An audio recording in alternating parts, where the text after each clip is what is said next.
Alright, you guys. We're going to jump right into this with no introduction. There's a lot that I would like to speak with you guys about. Can't wait to hear your feedback. A lot of lies that are being put out there, narratives that I would say are half-truths, or just misrepresentations entirely. And I don't really see the reason for that. First and foremost, I'll let you know last week was not a dream. Charlie Kirk, my friend, is dead. And, he was publicly executed. I want to make that clear. Charlie Kirk was publicly executed before the world. Alright, you guys. Happy Monday.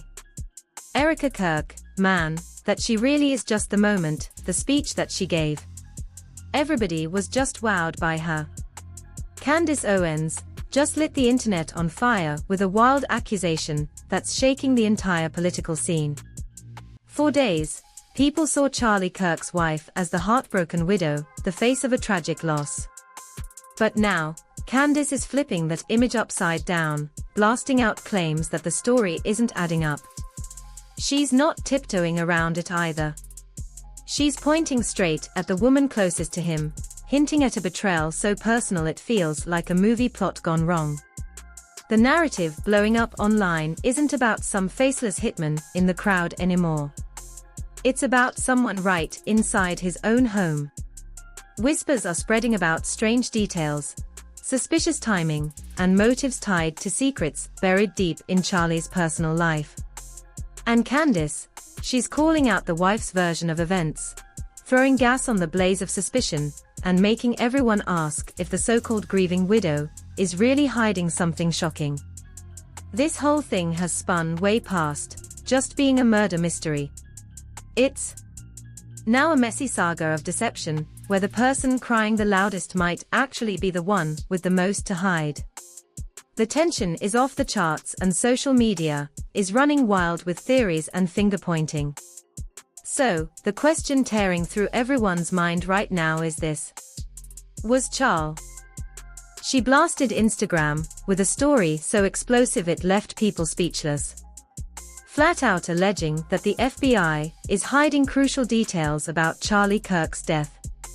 One post and boom, the entire narrative shifted in seconds. That young man on the cross, our Savior said, "Father, forgive them for they not know what they do." That man, that young man, I forgive him. According to Candace Owens, Charlie Kirk's death isn't just a tragedy. It's a full-blown federal conspiracy. She's saying there's no other explanation, and she's not holding back. Owens has thrown herself into this like a one-woman investigative unit, acting less like a commentator, and more like a citizen detective on a mission. First, she rallied her millions of followers, urging them to send her tips and even asking if anyone had personally witnessed anything suspicious tied to Kirk's shooting. Then things got even stranger. She claimed students at Utah Valley University sent her a photo of someone they believed could be linked to the killing. And that's when the truly bizarre twist hit the internet like a bombshell. Owens grabbed hold of a wild theory circulating on X. One so outrageous it instantly split social media. Allegedly, a private jet took off from Provo just 1 hour after Kirk was shot. And here's the kicker. Mid-flight the plane reportedly shut off its ADS-B transponder. Something aviation experts say almost never happens. The theory being pushed online suggested the plane's vanishing act from radar wasn't random at all, but possibly connected to the shooter's getaway. Owens didn't just share it once. She amplified it across Instagram, and X posting planes are not ever supposed to turn off their radar, and even claiming she got a response from an aviation insider backing her up, saying the jet was breaking standard protocol. The fallout, total internet chaos with people spiraling into speculation like never before. Supporters are riding hard for Candace Owens, swearing she's the only one brave enough. First, Erika suddenly went dark on social media, something totally out of character for her public image. Then, she gave a stiff, almost robotic public statement about the tragedy that barely mentioned her husband's life or legacy at all. To many, it didn't sound like heartbreak. It sounded like emotional distance. And once whispers about the couple's money problems and reports of heated arguments started swirling, speculation went off like fireworks. Could Erika be more than just a grieving widow? Could she somehow be involved? Candace Owens seized that moment and cranked the conspiracy dial to maximum. In her own words posted online, she wrote, "I have just spent hours working through this timeline, Charlie Kirk's death, and I am now fully of the belief that this is in fact a federal conspiracy. There is no other explanation. They are lying about Charlie Kirk's assassination. But here's the kicker. Owens still hasn't offered any real evidence to back up these explosive claims, leaving the internet split between believers and skeptics. But that didn't stop the theories from bouncing all over the internet like wildfire.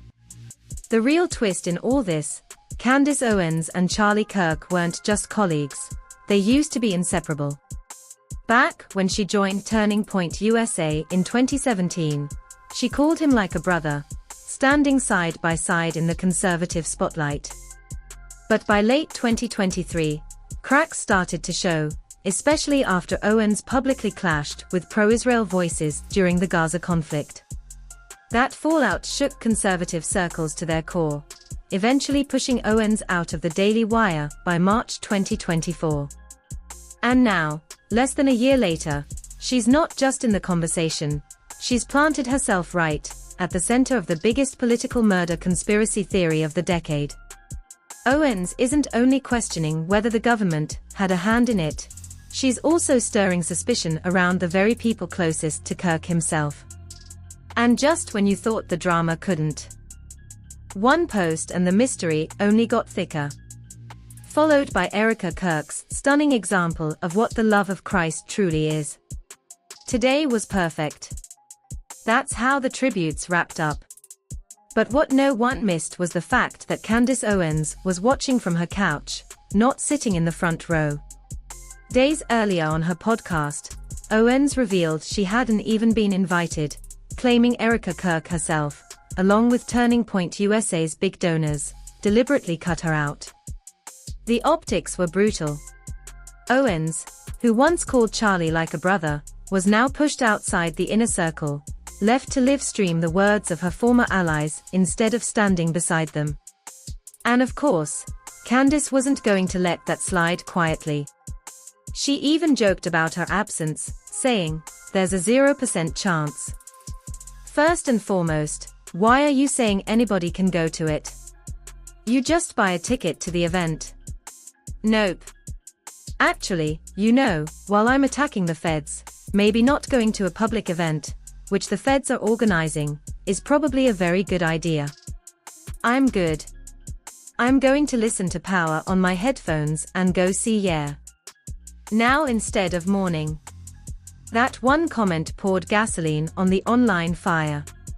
And suddenly, the feud between Owens and Erika Kirk became the new headline. To some, Owens was the ultimate truth teller, iced out by the establishment for daring to question the official story. To others, she was just exploiting a funeral, turning grief into another stage for her conspiracy-fueled brand. And then came the real bombshell. Multiple reports surfaced claiming that even Charlie's own parents had grown skeptical of Erika Kirk's innocence.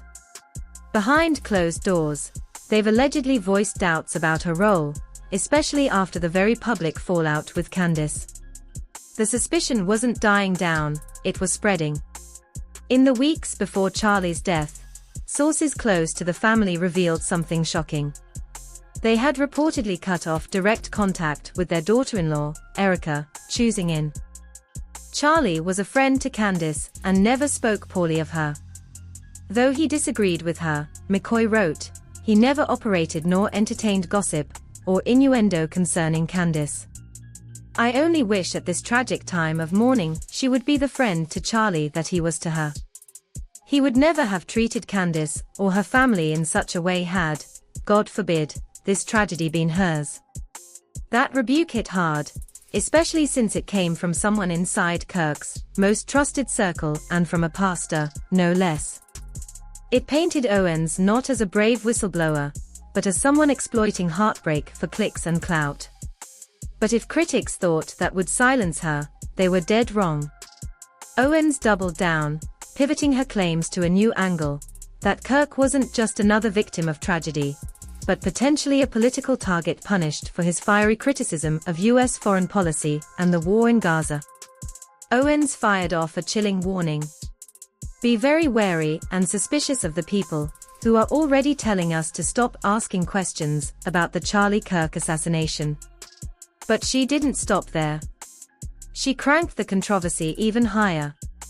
On her podcast, Owens dropped a bombshell allegation that billionaire hedge fund mogul Bill Amann had personally threatened Charlie Kirk during a heated intervention in the Hamptons just weeks before his death.